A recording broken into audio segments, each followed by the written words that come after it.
Together for the newlyweds, Marin unseated Robert Spalding, ladies and gentlemen. Give them a round of applause.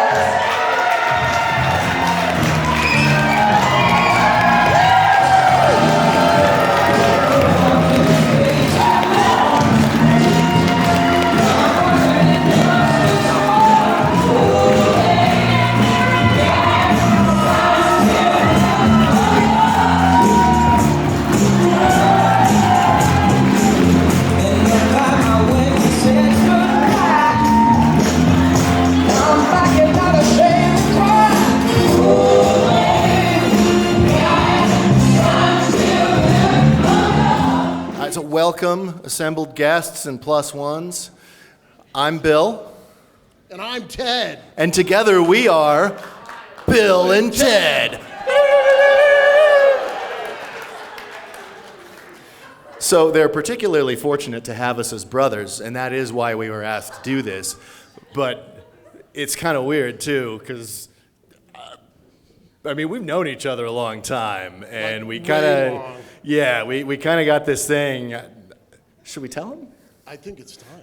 Yeah. Okay, so this whole thing, this was our idea. Most excellent idea, isn't it? Yeah. Right. Yeah. So we've been talking about this for decades, actually, forever. Forever. Yeah, so finally, a couple of years ago, I rang up Ted and I was like, yo, Teddy boy, this is Bill. I think it's time. You think now? You think they're ready?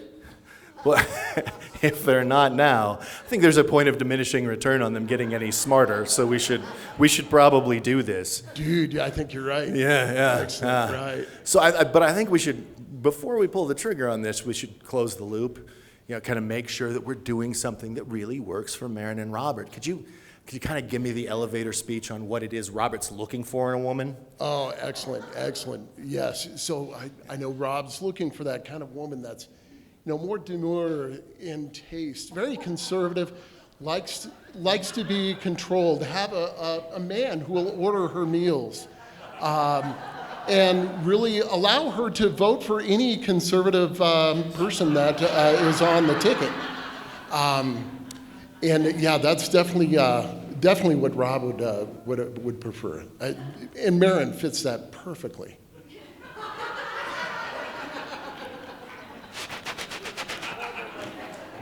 Bill? Yeah, perfect. Bill? Okay. All right.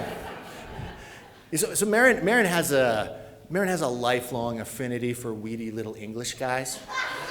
So it's probably asking a lot that Robert does the accent, but all the other stuff, like really well dressed, very well put together, trim little guy, hair's always in the right place, the kind of guy who knows which fork to use.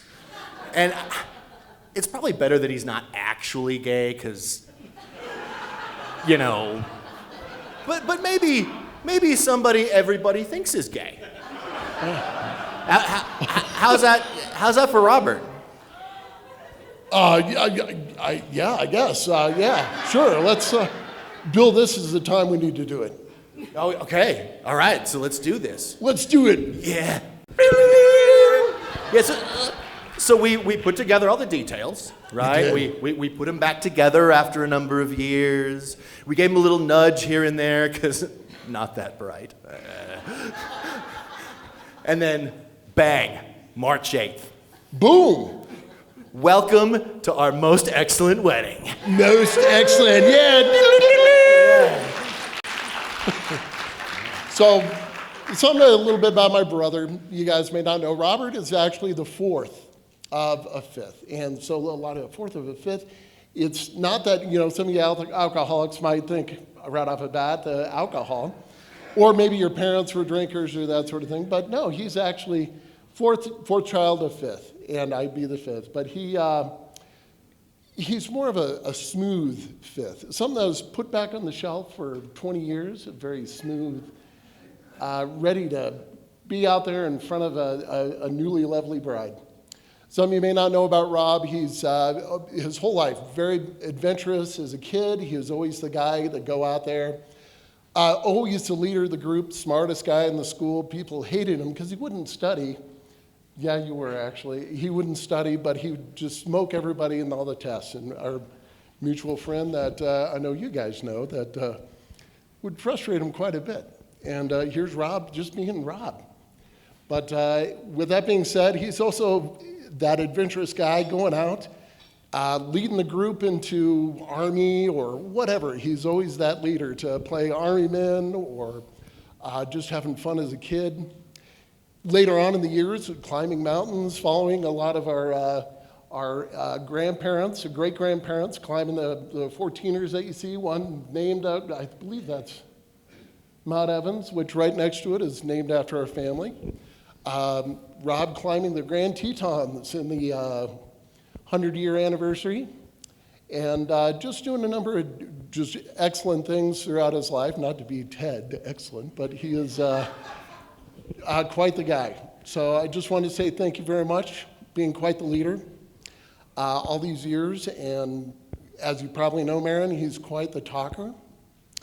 Yes, he is. So keep that in mind as you guys are out. One, I understand you guys are, does everybody know where you're going for your honeymoon? Pretty much. Does it matter if I mention? They are on a great exploration down into South America. And I just wanted you to be aware, if Robert starts packing a bullwhip, a fedora hat, and maybe a revolver, the only thing you need to remember is that he's, the only phrase to really remember, throw me the idol, I'll throw you the whip, okay? So just keep that in mind. Lastly, I think, should I do the final now or wait? We'll do the final in a minute. Well, okay, yeah. I think with that though, Robert, love you, buddy. Thank you so much for being a great brother. Marin, take care of my big boy. And yeah, if you need help with anything, you let me know. All righty. Congratulations, you guys. Love you both.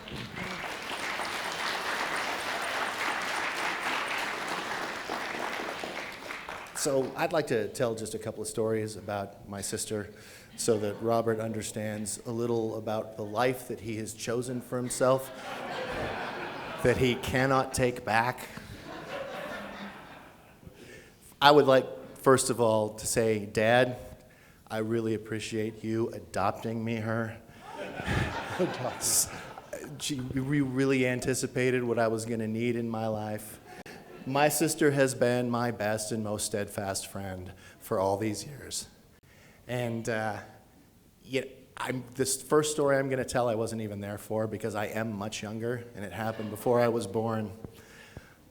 My parents and Marin, they can see that, went to a carnival, and there was a guy there that made these beautiful stuffed animals, these really ornate, fancy things, and so they recognized what an opportunity this was, and they told Marin that she could have one.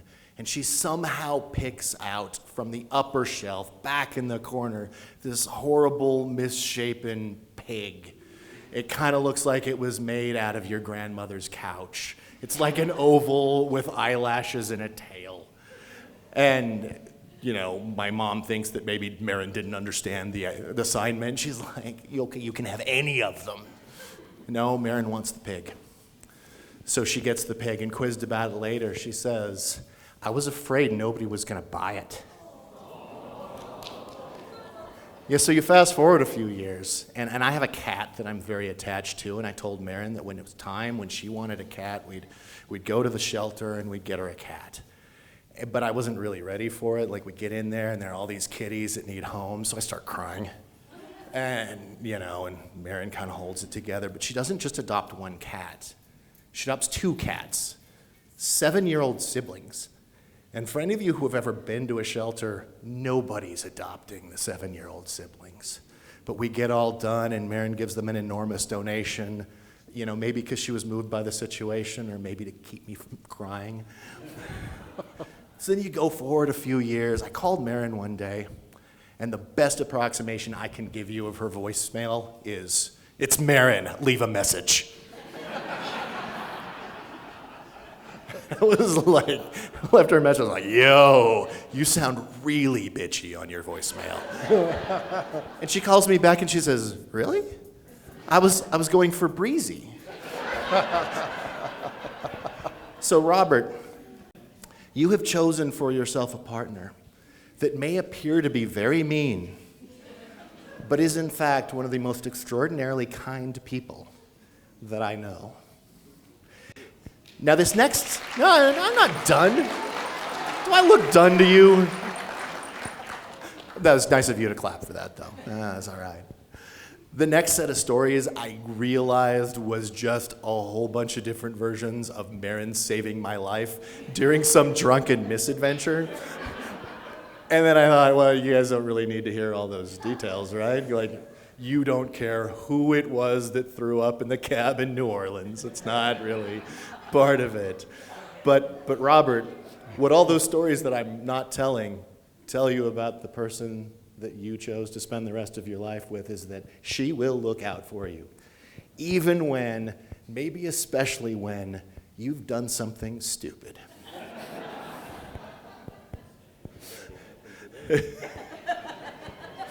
And lastly, there have been 2 jobs I've had in my life that I liked. And the thing that those 2 jobs had in common was she got me both of them. And when I was 15 years old, in an only philosophically related moment, she taught me how to kiss a girl's hand. And I know you guys are thinking, like, well, super corny. That could not have worked. Oh, yes, it did. If it weren't for that and a couple of other well-timed, practical pieces of advice from my sister, I would still be a virgin. So, Robert, you stand here today as the most fortunate of creatures because you have chosen to spend the rest of your life with somebody who is going to do everything to help you to lead the best life that you can lead. Hoo-ah! Where's my... So, Ted and I would like to ask everybody to raise their glasses. I was wondering what happened to my champagne. Can I just... Yeah. That's wonderful. All right. To my new brother, Robert. Rob, Marin, if you two could look at each other in your eyes, into each other's eyes, not mine. And I want you both to know, as you're staring into each other's eyes, you are statistically looking into the person that is most likely to kill you. God bless you both. Congratulations. Thank you for inviting us all. Congratulations. Woo-hoo. Well done, Bill. Excellent, Ted. I thought I got you. I'm sorry. Alrighty, ladies and gents. Next up, we've got a couple words of love and welcome and thanks from our very own bride and groom. Let's give them a round of applause, ladies and gentlemen. They look absolutely beautiful today.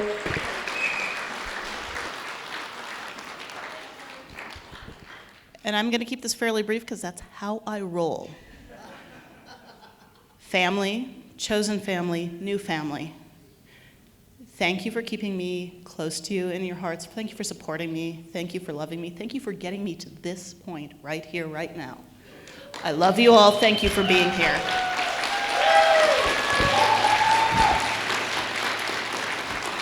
And as Ted says, I know how to talk, so what time is it? We have until 6, right? I'm sorry. Okay. No, actually, I just want to say thank you, all of you, for showing up here today. This is the most wonderful thing that I've been through in my entire life, and I really deeply appreciate every one of you here. So thank you very much.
Let's give them one more big round of applause, ladies and gents.